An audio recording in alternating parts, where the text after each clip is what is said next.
So this is the session 14. We are discussing the IP version 6. Previous session we have seen the IP version 4. So the drawback of the IP version 4, it uses a 32 bits of a address format. So to the maximum it can cover the 4 billions of a address format. So we are talking about the global addressing. So every person, he may having the laptop, he may having the mobile tab. So every devices need a unique address when it is connected to the network. So like that, the IP address to the maximum it can provide them 4 billions with a 32 bits of a address format, that is in a IPv4. So because of this one, now we are in the internet world. We require the more address format. So what they have done, they have extended the 32 bits to the 128 bit.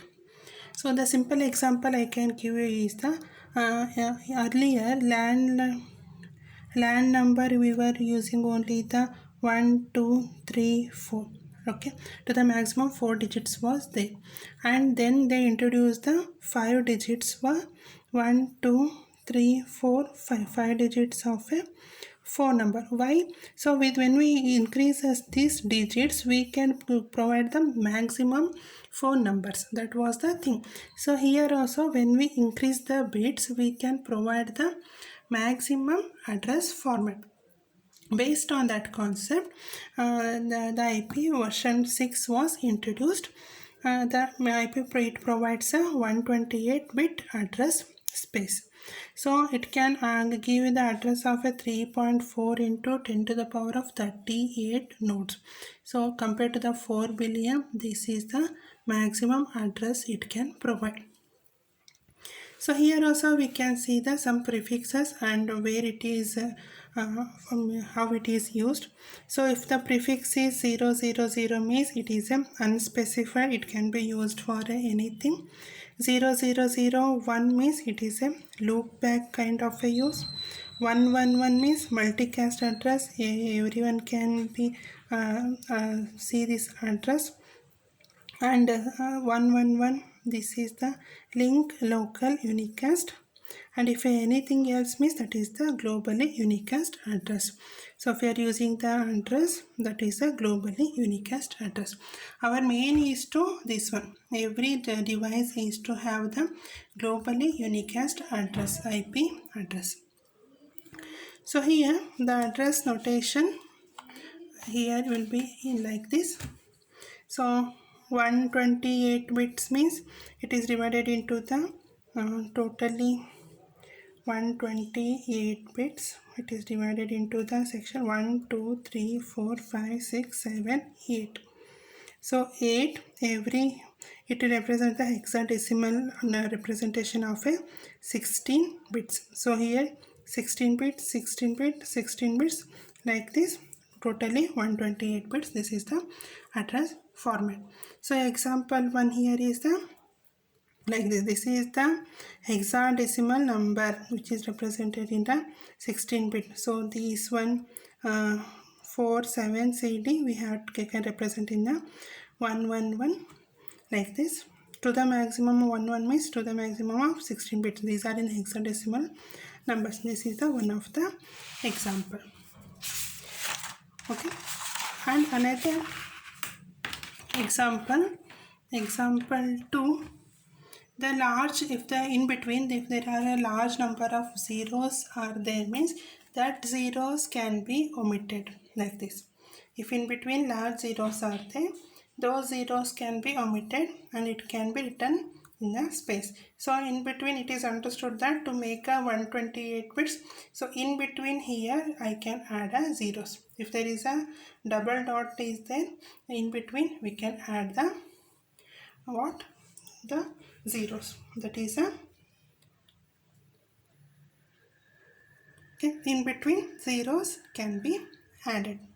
That is this address format of a IPv6. So our main target is a global unicast address. The main target of IP address is the global unicast address. Every device address should be unique. So how it will be worked? There will be a backbone network. Let's assume this is the backbone network. This is divided and this is be divided into the subnet, and again this subnet may be given to the another subnet, and at the end there will be a host will be there. Okay, so the main network and the subnet another area, and it will reach the host.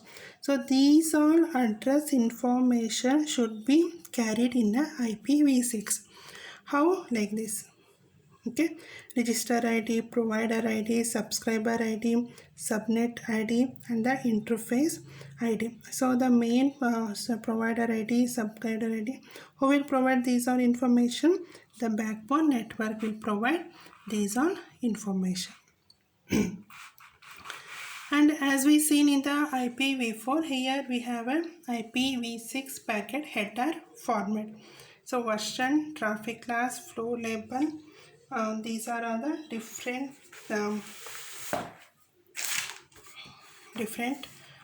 packets format here. So version indicates it is a 6, means we are using the IPv6 6th version, and traffic class and the flow label, this will be used for a quality of a service, means the packet has to be treated in which way, whether it is a fragmented or it is not fragmented, whether it is a highly priority packet, like that. These things they will mention here, the traffic class and in the flow label. And of course the payload length, what is the data length of the packet, that will be mentioned here. Next header, there can be an additional extension header. The next header field tells which transport protocol handler to pass the packet to. Okay, and the hop limit is nothing but the time to live, where we can decrement on the each hop the time to live of the packet, TTL, that one we mention here. And the source address and the destination address, as we have seen, it is a 16 byte, that is a 128 bits long. And the next header. Okay, so this is a 6 to 8 mark section. You can mention the what is the field and what it contains, like this you can mention. Some if you observe, there is a no fragmentation field here. Now IPv6 compared to the IPv4, it has a no fragmentation. And the router, all the subscriber ID, backbone ID, everything is carried in the address only, source address and the destination. So like this, few differences are there with the IPv4 and the IPv6.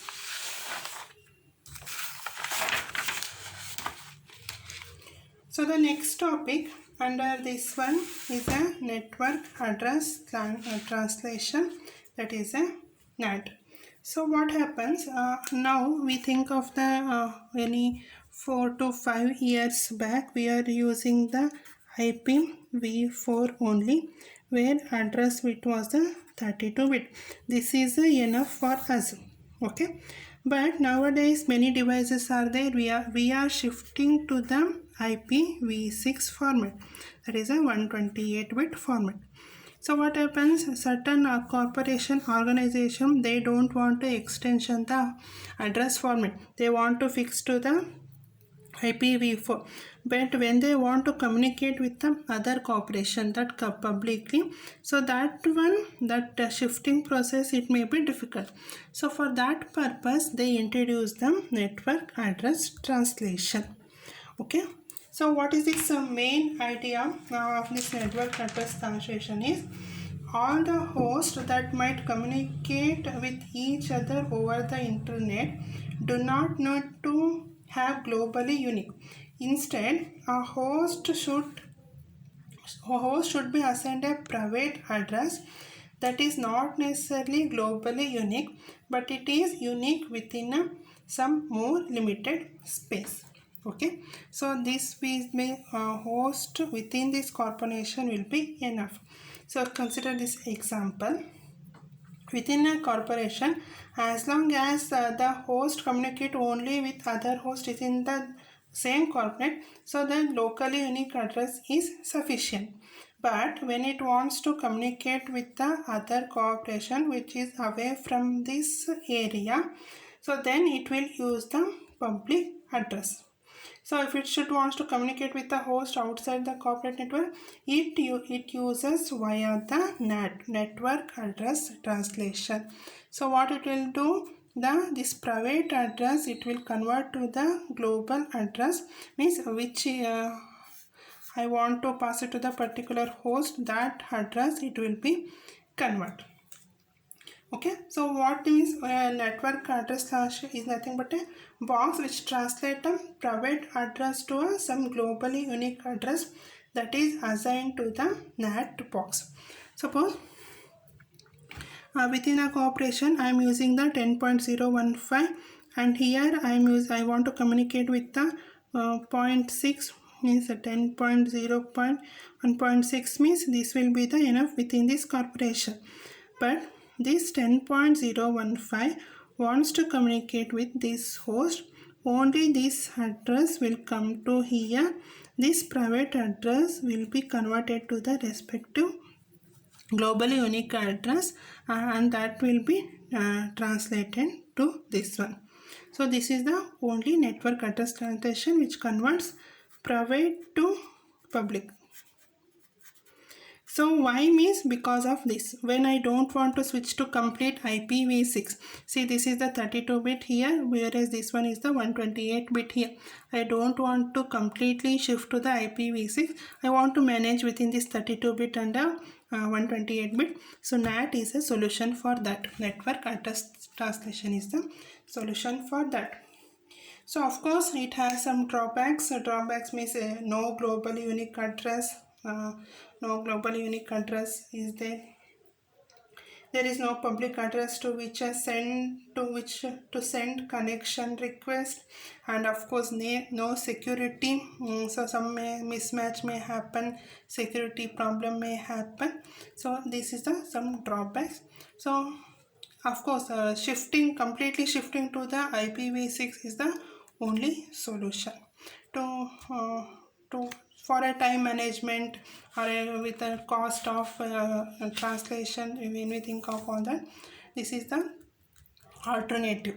Okay, this is the network address translation. This is also 4 to 5 marks question.